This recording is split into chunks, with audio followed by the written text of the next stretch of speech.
How to use DeepSeek AI Chat in dark mode. Hi everyone, I'm here to assist you today. Without any delay, let's jump right in. First, open DeepSeek AI app on your device. It will lead you to this page. Here, click on two lines at the top left corner of your screen. After you click on two lines at the top left corner of your screen, here click on your email address at the bottom left corner of your screen. It will lead you to this page. Here, you will find Appearance. Click on Appearance in here. After you click on Appearance in here, select Dark. After you've selected Dark, press on Confirm.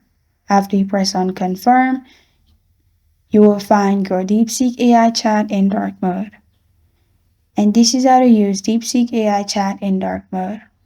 Thank you for joining me today. If this video helps you out, please leave a like and subscribe for more. Got a question or want to suggest a topic? Comment below. Thank you for watching.